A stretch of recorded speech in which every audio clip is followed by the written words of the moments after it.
Hey crafty friends, it's Maria with MTaylor Creations. Thanks so much for coming back to check out my latest creation. Today I'm creating a fun watercolor floral gnome thanks card, so stick with me to see how the card comes together.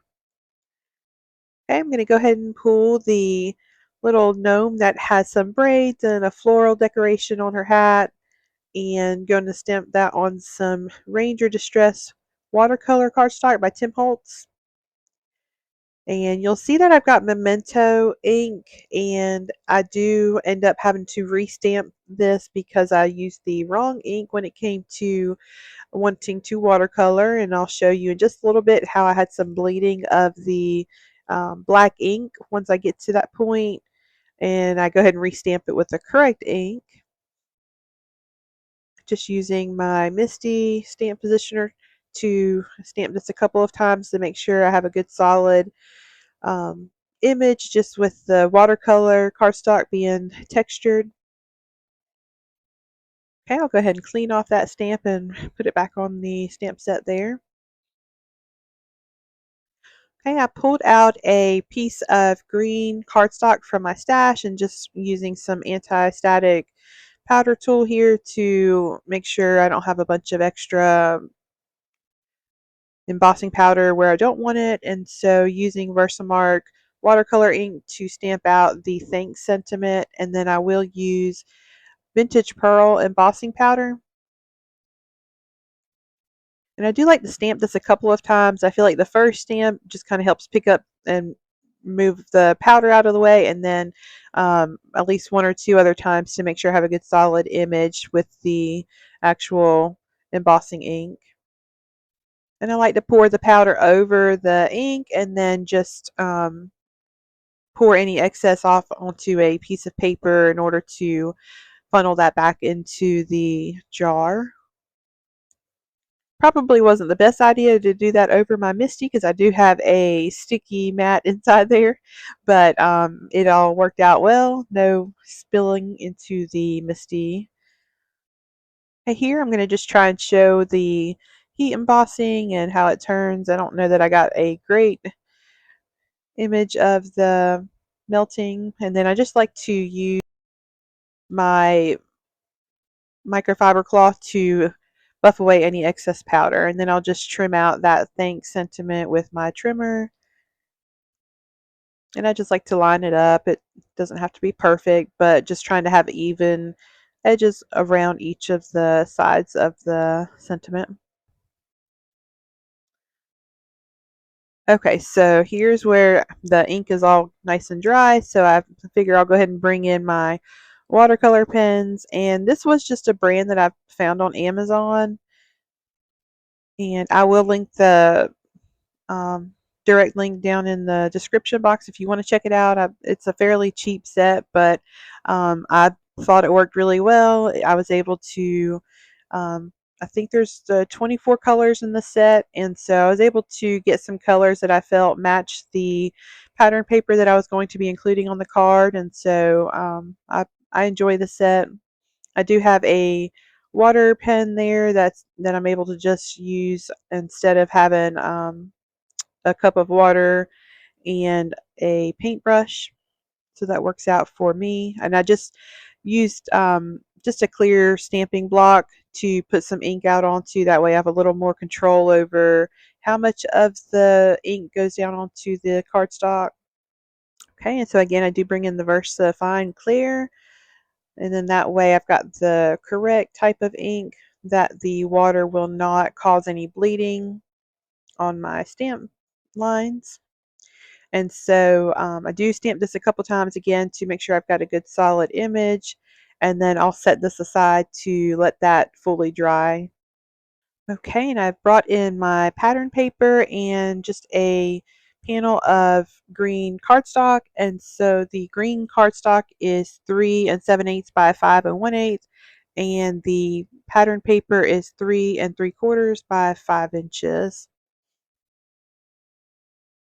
And I just use it. I just use my ATG double-sided tape to adhere the paper to one another, and then put the panel on top of a 4 1/4 by 5 1/2 A2 sized white card base.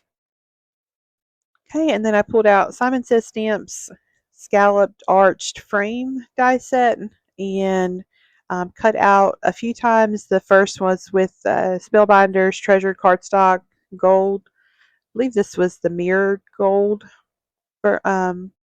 variety, and then just with some plain white cardstock in order to stack a couple behind the gold colored one. And using Barely Art glue just to adhere these together. Go ahead and get that first one put together. Just kind of go along the frames there and make sure it's all set evenly, and then I'll put a clear block on top just to make sure it dries straight. Okay, so now I'm just trying to figure out where I want to put that thanks sentiment, and then I'll go ahead and bring in the gnome again. The stamp is nice and dry, so I'll go ahead and start coloring. And here I was trying to show the bleeding of the stamp line, and I'll go ahead and zoom in and start coloring. Okay, and speed this up. Just again, I'm not. I won't say that I watercolor very often, and so you may not learn much here, but I'll just build up the color slowly. Just add a light wash of the blue color on the hat and the dress or the bottom part of the outfit, and then just slowly add some additional pigment to show some shadowing. For the hair, I just like to color just the part of the braid and then leave the other part white, and then I'll bring in my water pen to just kind of show the just to bring a little bit of the color in, and then that way it shows a highlight. Okay, and then I'll mix a little bit of an orange and then a deep orange or almost red color to mimic the flowers that are on the pattern paper. And then I'll use that water pen just to kind of mix the colors together.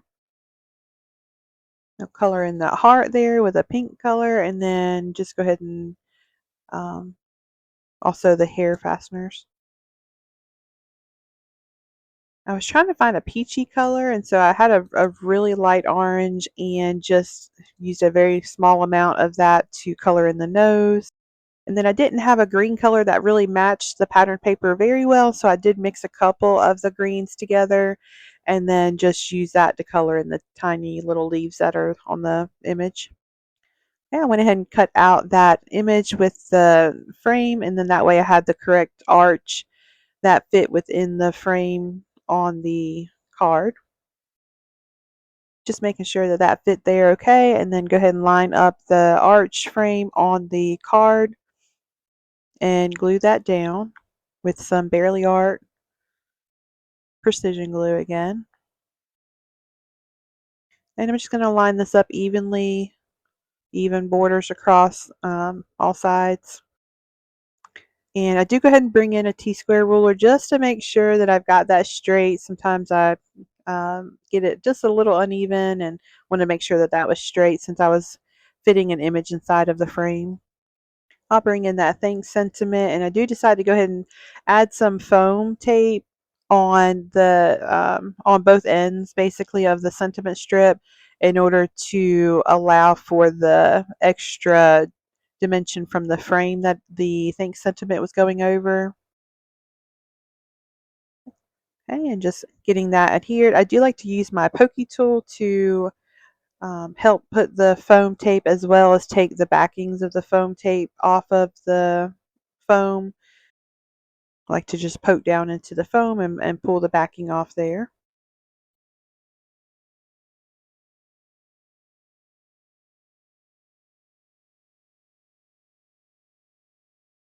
Okay, and this is what we have so far. I do want to go ahead and bring in just a couple of embellishments. So I brought in Simon Says Stamps Pawsitively Dazzling Gems. This is in the Prism color. Just trying to find where I want to put those gems there. And just use just a tiny amount of glue to add those on the card. I like these little triangle trays. It makes it a lot simpler to add those back into whatever container. And then I'll bring in Stickles diamond stickles to add just a little bit of glitter to the top of the flowers. Then I added some glossy accents to the heart for some dimension, and then just brought in a white gel pen to add just a few more highlights on the hair and just a couple other places on the card. I did see that the glossy accents didn't go all the way down into the point and around the edges of the heart, so I'm just bringing in my pokey tool in order to pull the glossy accents to the edge without going over. And that is my card for today. Thank you so much for checking out the card, and I hope you liked it. If you did, if you'll give me a like below, and I will see you next time. Thank you so much.